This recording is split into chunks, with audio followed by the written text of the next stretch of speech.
¿Qué tal? Bienvenidos a su programa Voces en Directo, el espacio que abrimos en el periódico El Economista para que ustedes tengan la oportunidad de conocer y escuchar de viva voz los comentarios, diagnósticos y análisis de los personajes que son los protagonistas del sistema financiero y económico mundial. Mi nombre es Yolanda Morales y los voy a acompañar en esta ocasión a una entrevista que hicimos en exclusiva con el primer subdirector gerente del Fondo Monetario Internacional, David Lipton. El señor Lipton estuvo en México por un espacio de 3 días en el mes de junio y solamente dio 2 entrevistas. Una de ellas fue para nosotros, para El Economista. Por favor, acompáñenos para ver qué es lo que tiene que decirnos acerca de cómo están viendo en el Fondo Monetario Internacional la situación de la economía mexicana. So, what will happen if NAFTA renegotiations take too long and it gets into the period of elections in Mexico? Yeah, look, I can't comment on bilateral positions and timings and negotiation strategies. I think you have a difficult task ahead of you because each side has its objectives. I think the thing to keep your eye on is the fact that both sides stand to gain. Mexico has gained from NAFTA, and with a modernization of NAFTA, Mexico stands to gain more. The U.S. has put forward its objectives after a period of saying that it believed that modernization of NAFTA was necessary to level the playing field. So the U.S. has its objectives, and those now are openly stated. Mexico is a big country. The United States stands to gain from more trade with Mexico, provided that it is two-way and that both sides have access to each other's markets on mutually agreed terms. I think this is a win-win proposition, and so the key is to reach an agreement and to have an open and honest dialogue, address each other's objectives, try to find common interests. I think there are common interests. Both sides will gain if there's more trade and more integration. What have we learned about free trade? I mean, we as countries who are involved in a free trade agreement, you as the IMF, there's been a lot of discussion about what has been outdated about the philosophy of free trade. What is your point of that? Well, I think you live and learn, and I think we have seen that trade interconnectedness brings some vulnerabilities. We've always known that in trade there'd be winners and losers. Even the elementary trade theory that one learns, the first year of economics class, is that some people win, some people lose. The winners win more than the losers lose, but there are winners and losers, and I think we have realized that the disruptiveness of trade can be something that really affects the politics of countries. We've seen that not just in the United States, but in other advanced economies, including in Europe. So I think that it is important that when countries discuss trade, they're open to, since there's a value to protecting interconnectedness, because more trade, I think, will mean greater benefits in the future, especially for countries that need to acquire new technology, build more capital, and lift the living standards of their people towards advanced economy levels. And I mean that for poor countries all the way up to countries like Mexico. So there's a gain from interconnectedness, but you can't ask for interconnectedness without being willing to accept that in some of the richer countries there may be disruptions that are painful and that need to be addressed. So I think it is fair,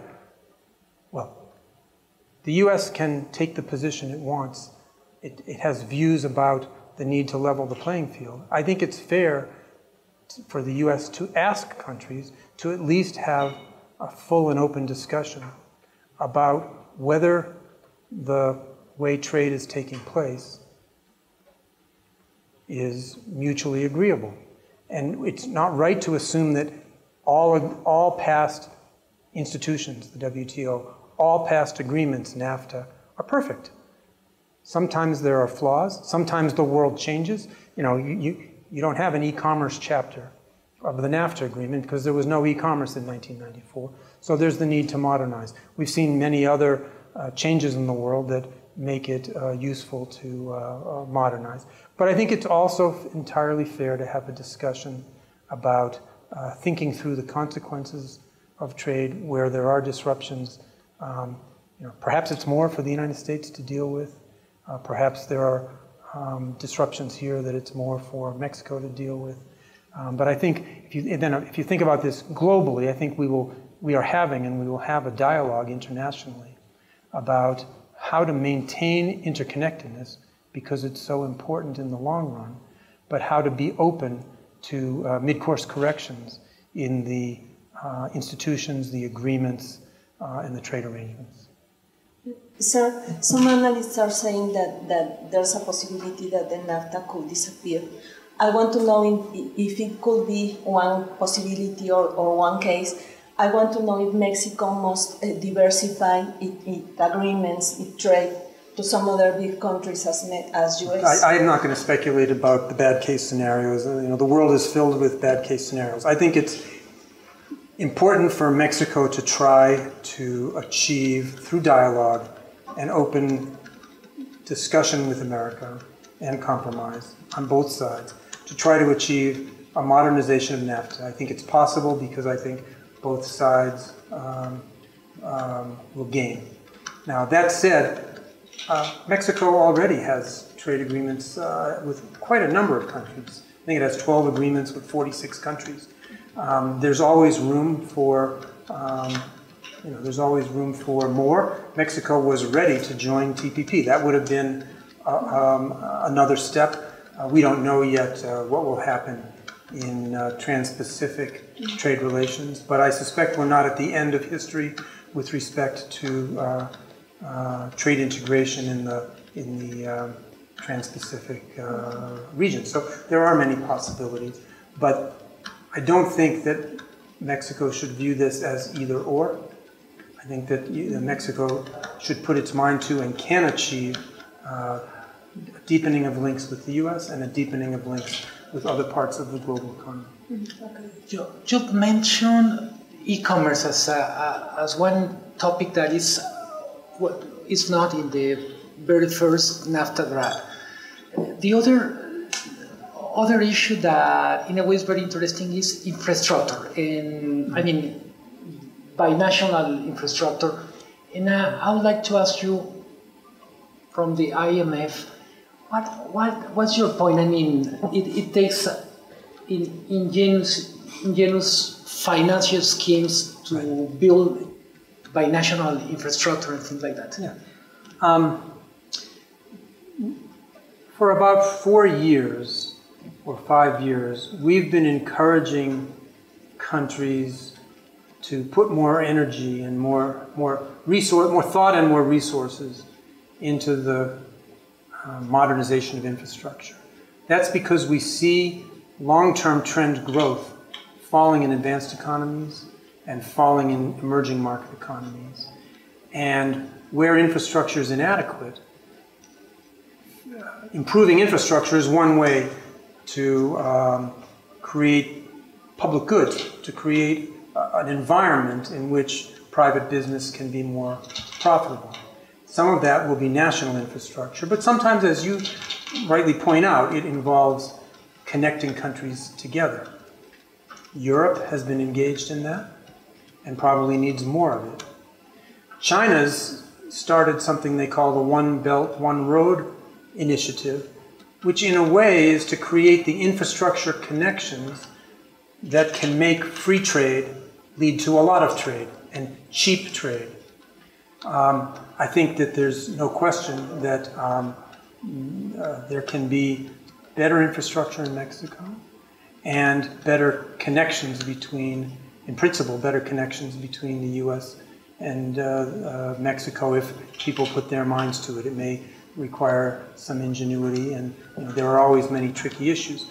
On the question you raised about finance, the G20 has now 4 years in a row been working on initiatives to try to bring modern financial techniques to bear and to connect up the institutions that have a lot of money, pension funds, insurance companies, other institutional investors, with the projects that require a lot of funding. It used to be that banks would finance infrastructure, but in the new, with the new rules, it's a lot harder and more costly for banks to be in charge of project finance. So there need to be new connections between the institutions with the money and the projects that need the funding.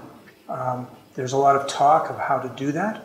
It hasn't led yet to massive improvements. But I think this next year of the Argentine presidency of the G20, Argentina intends to put its mind to trying to create a new asset class, the infrastructure investment asset class, which would, if successful, I think be a major step in the direction you're talking about. I want to change a little bit the theme of the issue of the conversation. And I don't know if maybe you know, our country is suffering of the highest inflation in many years. So I want to know what's your recommendation for Mexico to face it? I'm not going to give monetary policy recommendations publicly. I think we recognize that Mexico has had a couple of quite special events that are responsible for pushing the inflation rate up. The need for some gasoline price increases that are part of a process of liberalization that the country needs, and the depreciation that's been the result of some of the uncertainty that we've been talking about. I think fortunately those are one-time effects, and they have to work their way through, and the authorities have to set policy appropriately, and I think there's no reason to believe at all, to question, there's no reason to question the Central Bank of Mexico's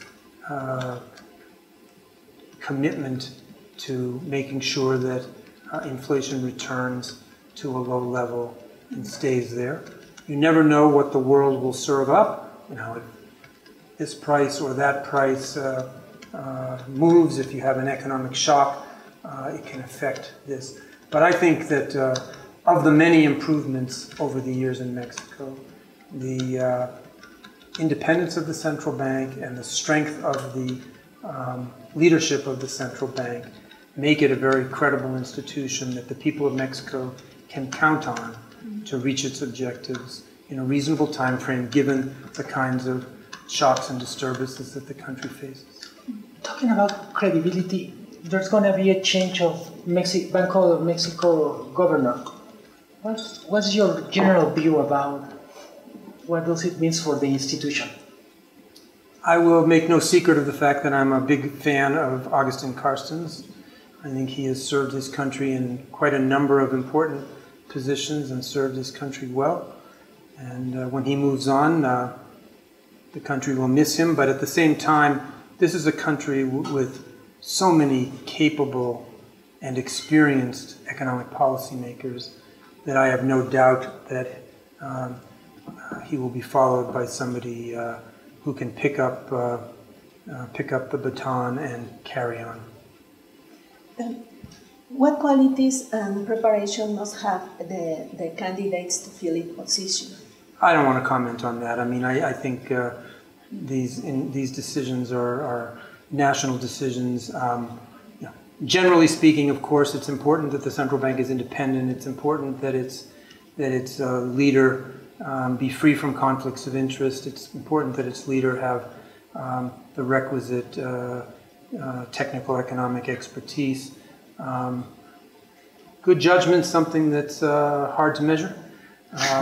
But I think Mexican central bank governors have had a good dose of that. But I'm sure that there are good candidates out there. Last year, we were talking about the strengthening of the dollar against all the other currencies.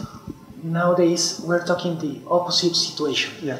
How does this issue could affect Mexican economy in the short term? Let me just say that, you know, I think that the expectation that President Trump's administration would move reasonably quickly forward with a set of policies that would be stimulative is what led to some strengthening of the dollar. And I think now the at least revised timetable for action on some of the big policy initiatives may be part of the reason why the dollar is declining. You know, I think the most immediate point for Mexico is what we were discussing, that the weakening of the peso led to the weakening of the peso led to some increase in measured inflation as that passed through, and that's likely to be reversed with the strengthening of the peso that's taken place. But I think this economy is, has been served well by having a floating exchange rate, and that despite some ups and downs, the profitability in Mexico and hence the growth prospects for Mexico are pretty resilient to modest changes and ups and downs in the currency. And, sir, I want to know if the monetary policy in Mexico could affect our GDP increase with this scenario of high inflation. All I'll say about that is that the most important job of the central bank is to fulfill its mandate and deliver, credibly deliver inflation that's, in the target zone over the target period. And it's really, I think that the central bank has been working in that direction here, and that's doing its job. I think it's important, besides that, of course, that this national consensus that's developed over the last 20 years that public finances need to be managed carefully, and that there should be no question about the sustainability of public finances is the next piece of the puzzle, and that in the end of the day, it's medium-term growth that matters. It's giving these structural reforms a chance to bear fruit, and it's having trade arrangements with the U.S. and the rest of the world that give Mexican businesses opportunities and Mexican workers jobs. The very last question for me is it's about corruption. Economists don't used to take that issue very seriously until recently. I mean, not at least in advisors. Right. What is your take on corruption as a general in I think Mexico? you put your finger on an important subject. It's one that we at the IMF are no longer afraid to talk about. I think it's, we have raised the issue of corruption problems when we've seen them in countries where we are lending money and where ending corruption is an important part of stabilizing a country. I would say that this is a moment or a period where where corruption in Latin America generally is starting to be one of the most important subjects for the people of Latin America. They notice the problem, they're worried about the problem, they believe that if the governance of their countries is undermined by corruption, that their way of life and even their economies can suffer very substantially. In fact, one sees in a country like Brazil how a set of corruption scandals, and it's not just one, it's several, actually affect their democracy, affect their economy, affect their growth rate, affect ultimately the prospects for the standard of living of the people. So I think it's a time when Latin America needs to confront this, this question. Now, you know, in Mexico, there are probably different lines of attack on corruption. Part of it is about fixing the judiciary and making sure that one can identify corrupt acts, document them, bring them to trial, have a judiciary that will prosecute so that people know the consequences of their actions. And I know that that's an issue. Another, I think, is that there needs to be more accountability and transparency with respect to where money flows of the public sector go. You know, as I understand it, the federal government is trying to be more transparent and is trying to reckon with this. I think since there are also major flows of tax revenues that go to states, and then states using all those funds, and given that some of the controversy has been about state governments, I think it's important that the effort to bring accountability and transparency and better governance be spread across the entire governmental structure, including the states.